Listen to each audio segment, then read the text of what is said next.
내가 지금까지 지내온 것은 주의 은혜라, 주의 은혜라. 지금까지 지내온 것은 내가 하나님의 자녀 된 것은 주의 은혜라, 주의 은혜라. 하나님의 자녀 된 것은 주의 은혜라, 주의 은혜라. 지금까지 지내온 것은 주의 은혜라, 주의 은혜라. 하나님의 자녀 된 것은 내가 이 자리에 서 있는 것은 주의 은혜라, 주의 은혜라. 이 자리에 서 있는 것은 주의 은혜라, 주의 은혜라. 이 자리에 서 있는 것은 주의 은혜라, 주의 은혜라. 이 자리에 서 있는 것은 주의 은혜라, 주의 은혜라. 지금까지 지내온 것은 주의 은혜라, 주의 은혜라. 지금까지 지내온 것은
자, 요즘에 코로나가 장기화가 되면서 뭐 여러 가지 어려움들이 있지만 그 가운데 실업 문제가 아주 심각하다고 합니다.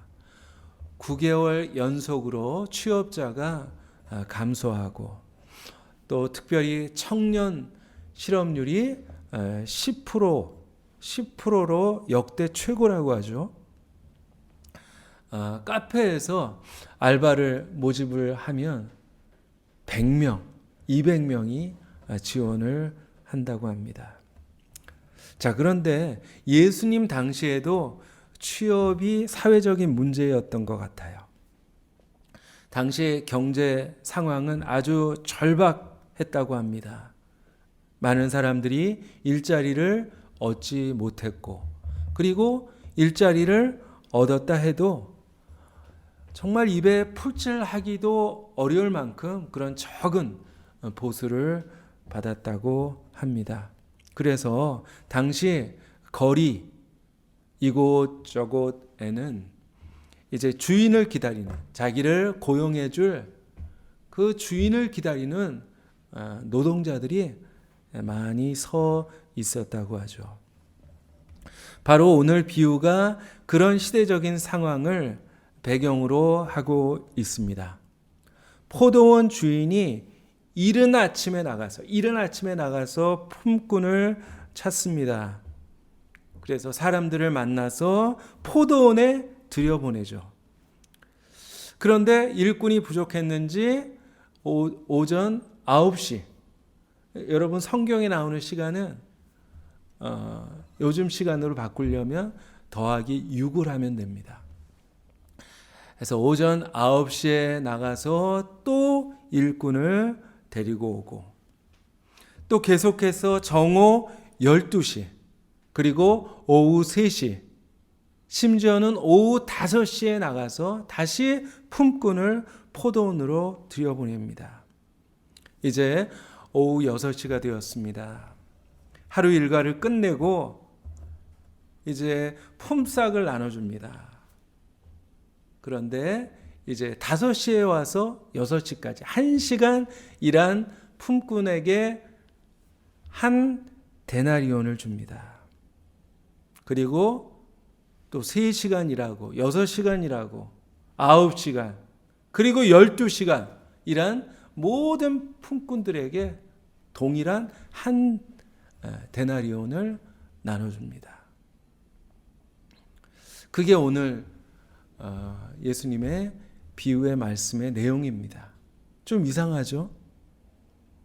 과연 예수님께서 하신 이 포도원 주인의 비유, 이 비유는 우리에게 어떤 교훈을 이야기하고 있을까요? 자, 우리가 먼저 포도원 주인을 생각해 봅시다. 보통 주인이 품꾼을 고용하는 이유는 무엇입니까? 직원을 고용해서 더 돈을 많이 벌기 위해서입니다. 어떻게 해서라도 이윤을 남기는 것이 대부분 주인의 목적입니다. 그런데 오늘 본문에 나오는 주인은 좀 다른 것 같아요. 우리 1절 한번 읽어볼까요? 시작. 천국은 마치 품꾼을 얻어 포도원에 들여보내려고 이른 아침에 나간 집 주인과 같으니. 자, 대부분의 주인들은 돈을 벌기 위해서 직원을 고용하지만, 자, 오늘 이 포도원 주인은 왜 품꾼을 불렀습니까? 돈을 위해서? 돈을 위해서가 아니에요. 오늘 본문에 보니까 포도원에 들여보내려고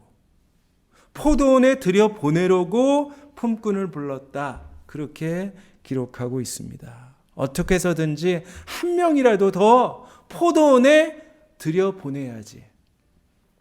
그것이 주인의 목적이었습니다. 자, 그러면 여기서 포도원 주인은 누구를 말할까요? 포도원 주인은 하나님이십니다. 하나님은 어떤 분이죠? 우리 디모데전서 2장에 보니까 하나님은 모든 사람이 구원을 받으며 모든 사람이 진리를 아는 데 이르기를 원하신다 했습니다. 그렇습니다. 오늘 포도원 주인이 품꾼 하나라도 더 포도원에 들여보내려고 했던 것처럼 우리 하나님께서도 한 영혼이라도 더 구원받고 한 생명이라도 더 천국 백성 되기를 원하시는 분이에요. 한 사람이라도 더 하나님의 축복을 누리기를 원하시는 분, 그분이 바로 우리의 하나님이십니다. 자, 그래서 우리를 포도원에 들여보내시는 것입니다. 자, 예수님께서 우리 요한복음 15장에 보니까 나는 포도나무요 내 아버지는 농부라 그렇게 말씀하셨습니다. 그러므로 여러분 포도원은 무엇을 말할까요? 바로 예수 그리스도, 그리고 믿음의 공동체, 또 다르게 생각하면 오늘날 교회라고도 이야기할 수 있을 것입니다. 그렇습니다. 포도원 안에 들어가야 합니다. 예수님 안에 거해야 하나님을 만날 수 있어요. 교회에 와야 말씀을 들을 수가 있고요. 믿음의 공동체 안에 있어야 하나님의 축복을 누릴 수가 있는 것입니다. 그런데 오늘날 많은 사람들이 오히려 하나님을 떠나고 있어요. 교회를 멀리합니다. 바쁘다고, 재미가 없다고, 또 교회에서 시험에 들었다고 주님을 떠납니다. 여러분, 주님께서 가지가 나무에서 떨어지면 열매를 맺을 수가 없다. 그렇게 말씀하셨습니다.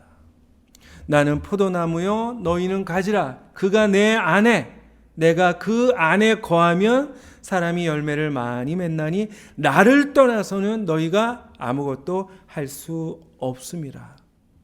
그렇습니다. 여러분, 마귀는 우리를 어떻게 유혹합니까? 너 예수님 없이도 살 수 있어.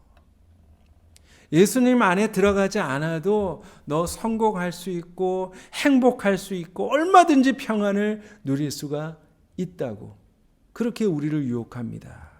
그러나 주님은 말씀하십니다. 아니다.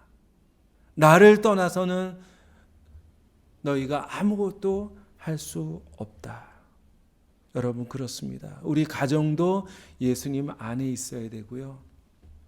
우리 교회도 예수님 안에 있어야 되고 우리의 삶 전체가 예수님 안에 있어야 진정 하나님이 주시는 축복을 누리며 살아갈 수가 있는 것입니다. 자, 오늘 말씀에 포도원에 들어가기를 힘쓰라 말씀하셨습니다. 여러분, 이제 여러분의 삶이 정말 주님 안에 들어가기를 힘쓰는 그런 삶이 되기를 간절히 소망합니다. 포도원 안에 있는 예수 그리스도 안에 있는 그 참된 기쁨과 평안을 여러분 더욱더 풍성하게 누리는 저와 여러분이 되시기를 간절히 축복합니다. 자, 그러면 우리 포도원에 먼저 들어간 사람을 한번 생각해 볼까요? 자, 이들은 이른 아침부터 포도원에 들어갔어요. 이른 아침부터 포도원에 들어가서 땀 흘리면서 열심히 수고했습니다. 그런데 자기보다도 늦게 들어온 자들이 자기와 똑같은 품삯을 받는 모습을 봅니다. 자, 그래서 어떻게 했죠? 11절에 보니까 주인을 원망했다. 그렇게 말씀합니다. 아, 주인님, 불공평합니다. 우리는 아침부터 종일토록 수고하고 땀 흘렸는데, 우리보다 늦게 온 사람들, 아니 1시간밖에 일하지 않은 사람과 똑같은 품삯을 주시다니 부당합니다. 그렇게 막 따졌어요. 여러분, 충분히 일리 있는 주장입니다. 1시간 일한 사람이 10,000원을 받았다면 10시간 일한 사람은 10만 원을 받는 게 그게 맞는 것이죠. 그런데 주인은 뭐라고 말씀합니까? 우리 13절 한번 읽어볼게요. 시작. 주인이 그 중에 한 사람에게 대답하여 이르되 친구여, 내가 내게 잘못한 것이 없노라. 내가 나와 한 데나리온의 약속을 하지 아니하였느냐. 그렇습니다. 여러분, 주인이 잘못한 게 있습니까? 잘못한 게 없어요. 모두에게 한 데나리온을 약속했고 약속한 그 한 데나리온을 주었을 뿐입니다. 자, 그러면 먼저 들어온 사람, 그래서 주인에게 막 원망한 그 사람의 착각은 무엇이었습니까? 내가 품삯을 받는 것이 내가 수고한 대가로 받는 것이다. 그렇게 생각했던 것이 바로 그의 착각이었어요. 그래서 불만을 품었습니다. 그런데 주인은 먼저 온 사람이나 나중 온 사람이나 똑같이 한 데나리온을 주었어요.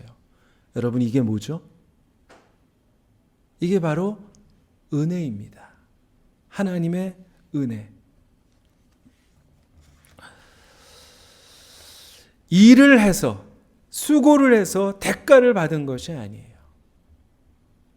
노력과 상관없이 그저 포도원에 들어왔다는 그 사실만으로 동일하게 품삯이 주어진 것입니다. 여러분, 우리가 구원받은 것도 마찬가지예요. 우리가 노력해서, 내가 수고해서 구원받은 게 아니죠. 내가 오랫동안 신앙생활했기 때문에, 내가 기독교 가정에서 태어났기 때문에, 그래서 구원받은 게 아니에요.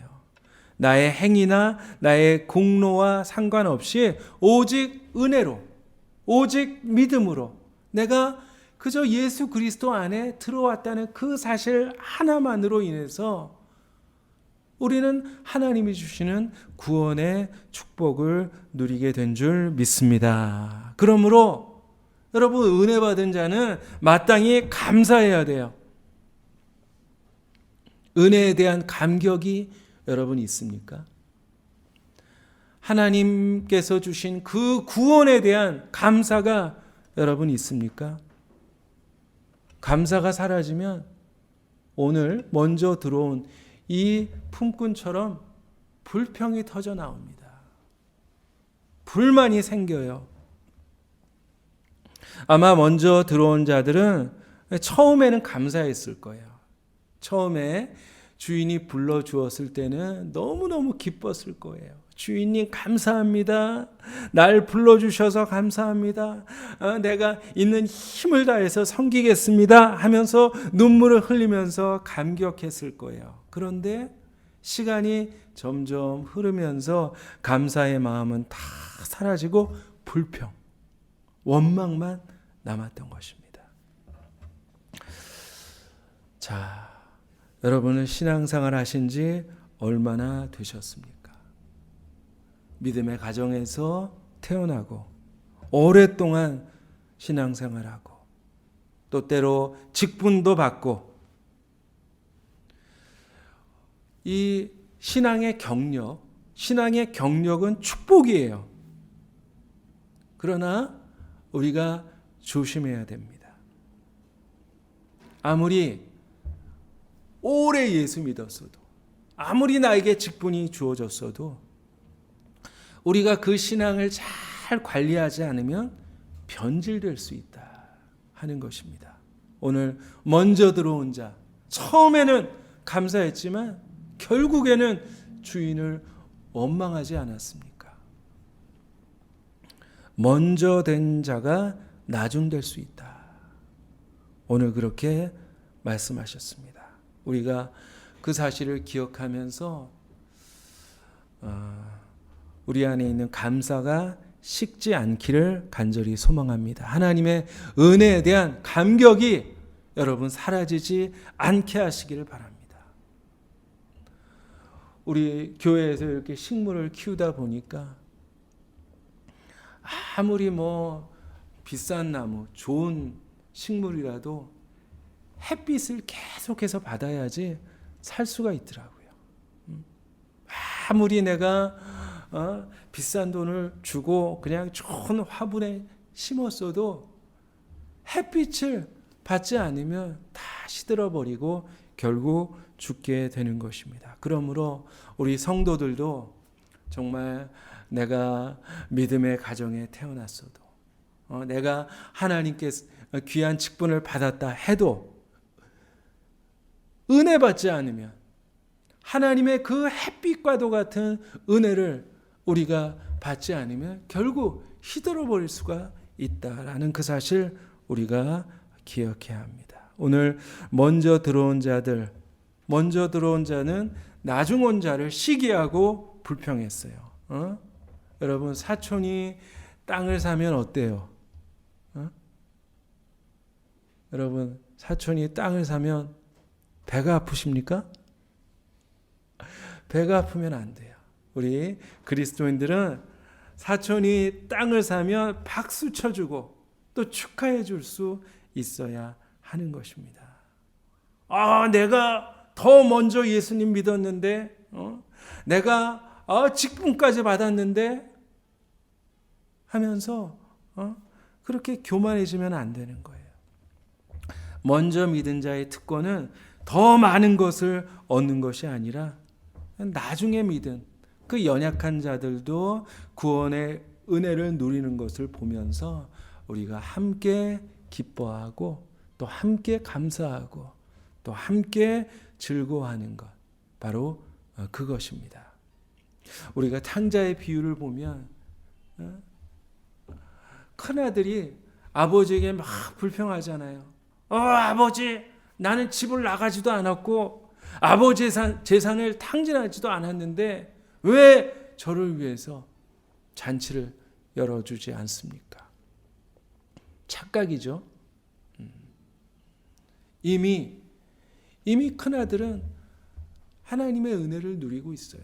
작은 아들 동생이 집을 나갔던 그 동생이 무사히 들어와서 함께 기뻐하고 함께 잔치하는 것이 마땅하다. 그렇게 아버지가 이야기했습니다. 자, 우리에게도 그런 사랑과 그 감사가 정말 식지 않을 수 있기를 간절히 소망합니다. 자, 이제 마지막으로 나중에 들어온 자를 한번 생각해 보겠습니다. 포도원 주인이 저녁 5시에도 나갔어요. 거의 해가 뉘어지는 5시에 장터에 나갔더니 그때까지도 일자리를 구하지 못하고 서성거리는 그런 사람들이 있었어요. 그래서 뭐라고 이야기합니까? 너희는 어찌하여 종일토록 놀고 여기 서 있느냐 물었을 때 뭐라고 대답을 합니까? 7절입니다. 이르되 우리를 품꾼으로 쓰는 이가 없음이니이다. 이르되 너희도 포도원에 들어가라 하니라. 그렇습니다. 5시까지도 길거리를 서성거리고 있었던 사람은 아무도 써주는 사람이 없었어요. 여러분, 그들은 어떤 사람이었을까요? 5시까지도 일자리를 구하지 못한 사람. 이들은 아주 힘이 강하고 재주가 많은 그런 사람이 아니었을 거예요. 그냥 힘센 사람들은 다 불려나가고 힘도 없고 기술도 없고 볼품도 없는 그런 사람들이 틀림없습니다. 아무도 불러주는 이 없고 그렇다고 빈손으로 집에 돌아갈 수도 없는 그 안타까운 사람들. 내가 오늘 벌어서 들어가야 내 가족들을 먹여 살릴 수 있는데 정말 발을 통동 구르며 5시까지 길거리를 서성거리고 있었던 것이죠. 바로 그들에게 포도원 주인이 손을 내밀어 주었습니다. 너희도 포도원에 들어가라. 일할 기회를 준 것입니다. 얼마나 기뻤을까요? 비록 그들에게 주어진 시간은 딱 1시간, 1시간이었지만 여러분, 그 1시간 동안 이 사람들이 어떻게 일했을까요? 아니, 저같이 부족한 자를 포도원에 보내주시다니 정말 감격하면서 감사하면서 정말 땀을 뻘뻘 흘리면서 최선을 다해서 아마 일했을 것입니다. 여러분, 나중에 들어온 자 누구입니까? 바로 저와 여러분입니다. 아무 자격이 없어요. 하나님 앞에 내놓을 만한 아무런 공로가 없습니다. 정말 부족합니다. 그런데도 하나님은 우리에게 똑같이 한 데나리온 구원의 은혜를 베풀어 주신 것입니다. 여러분, 구원은 대가가 아니에요. 선물이에요. 아무 자격 없는 우리에게 하나님께서 선물로 주신 거예요. 그저 황송하고 감사할 뿐입니다. 여러분, 혹시 때로 내가 참 연약하다, 다른 사람과 비교했을 때 내가 참 못났다, 그런 생각 들 때 있지 않습니까? 그러나 그런 자에도 하나님은 동일한 은혜를 부어주시는 분이라는 그 사실 기억하면서 여러분 늘 감사하시고 하나님을 의지하는 저와 여러분 되시기를 간절히 소망합니다. 자, 몇 년 전에 32,000명이 출전을 한 뉴욕 마라톤 대회가 열렸는데요. 그 32,000명 가운데 한 사람에게 모든 언론과 모든 관중의 시선이 집중되었다고 합니다. 그 사람은 우승한 사람이 아니라 꼴찌를 한 선수였다고 해요. 아니, 왜 꼴찌한 사람에게 모든 사람의 관심이 집중이 되었을까요? 바로 그 사람은 61세의 여성 마라토너 조 코플로비치라고 하는 분인데요.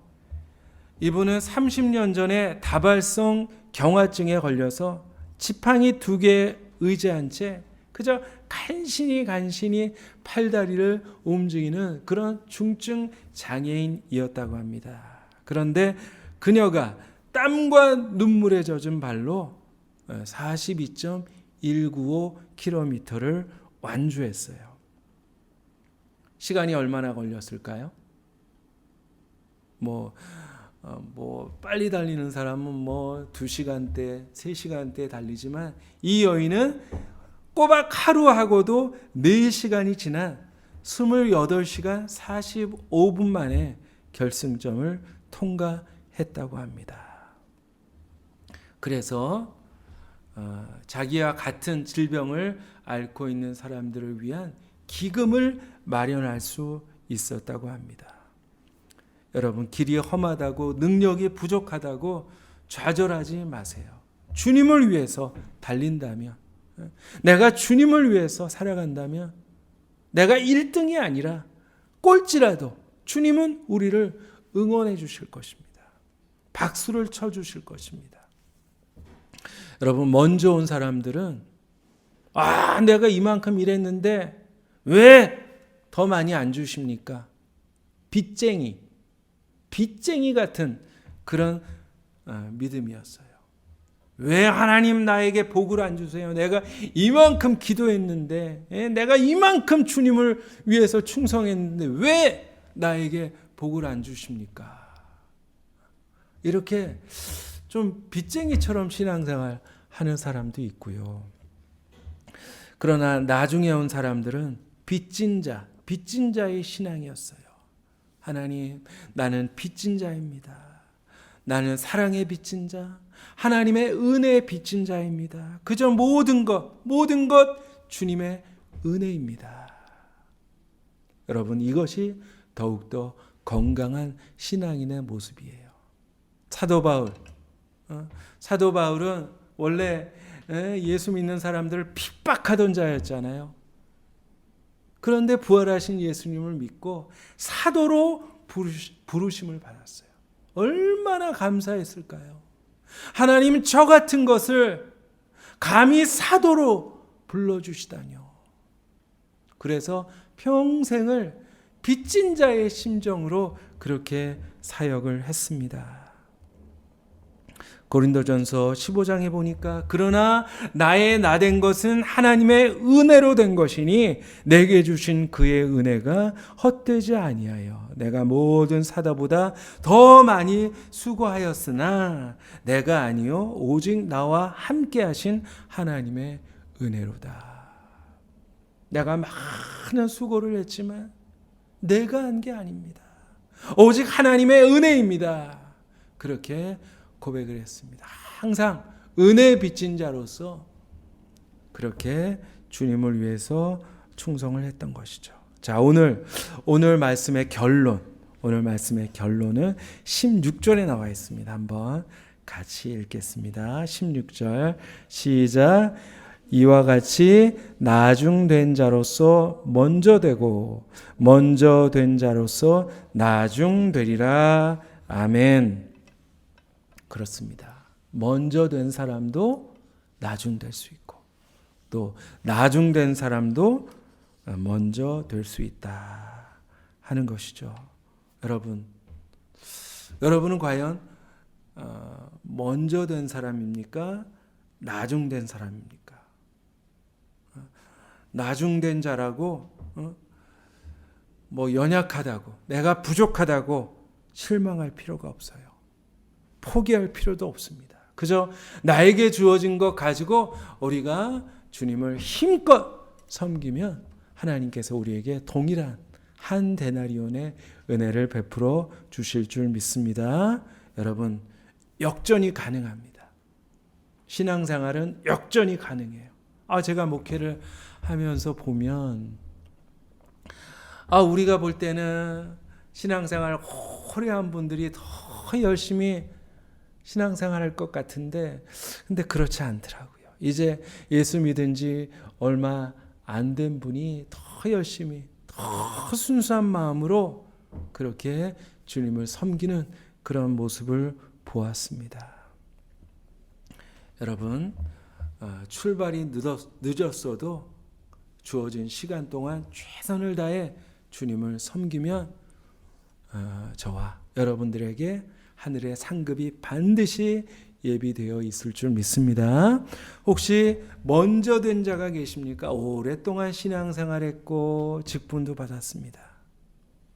그렇다고 방심해서는 안 됩니다. 항상 초신자의 자세로 겸손하게 주님을 섬겨야 합니다. 우리 안에 구원의 감격이 식지 않도록 하나님의 그 은혜에 대한 감사가 변질되지 않도록 항상 내 믿음을 잘 관리해야 되는 것입니다. 더 성숙한 신앙으로, 더 충성스러운 그런 일꾼으로 서야 합니다. 남과 비교하면서 하나님을 원망하면 안 돼요. 그러다가 역전될 수 있습니다. 내가 12시간 아니라 120시간을 일했어도 인정 못 받을 수가 있는 것입니다. 여러분, 이제 한 해의 막바지에 서 있습니다. 참 2020년 정말 잊을 수 없는 한 해죠. 아무리 힘들었지만 아무리 정말 어려운 한 해였지만 후회와 탄식으로 보내서는 안 됩니다. 나중에 들어온 자가 자신에게 주어진 그 한 시간이라는 마지막 기회를 사용을 해서 한 데나리온의 은혜를 누릴 수 있었던 것처럼 여러분, 우리에게 남은 시간 얼마가 될지 모르지만 감사함으로 충성하면서 주님의 은혜를 누리고 여러분, 역전의 축복을 우리 모두가 함께 누릴 수 있게 되기를 주님의 이름으로 간절히 축원합니다. 기도하겠습니다. 하나님, 오늘 포도원 주인의 비유를 통해서 하나님의 은혜를 다시 한번 깨닫게 하여 주신 것 감사합니다. 우리 주님은 정말 한 영혼이라도 더 구원받고 한 생명이라도 더 하나님의 은혜를 누리기를 원하고 계신 줄 믿습니다. 하나님, 저희들 비록 나중된 자라고 연약하다고 부족하다고 낙심하지 않게 하여 주시고 우리에게 주어진 그 마지막 기회를 살려서 하나님의 축복을 누리는 그런 인생 되게 하여 주시옵소서. 하나님, 우리가 혹시 먼저 된 자입니까? 교만하지 않게 하여 주시고 항상 겸손한 자세로 끝까지 최선을 다해서 하나님께 인정받는 자로 설 수 있도록 주여 축복하여 주시옵소서. 올 한 해 얼마 남지 않았습니다. 하나님, 그렇다고 우리가 낙심하고 절망할 것이 아니라 얼마가 남았든지 주님이 우리에게 주신 기회 놓치지 아니하고 잘 활용해서 하나님을 기쁘시게 하고 하나님 앞에 더 온전히 설 수 있는 우리 모두가 되게 하여 주시옵소서. 감사드리며 예수님 이름으로 기도하옵나이다. 아멘.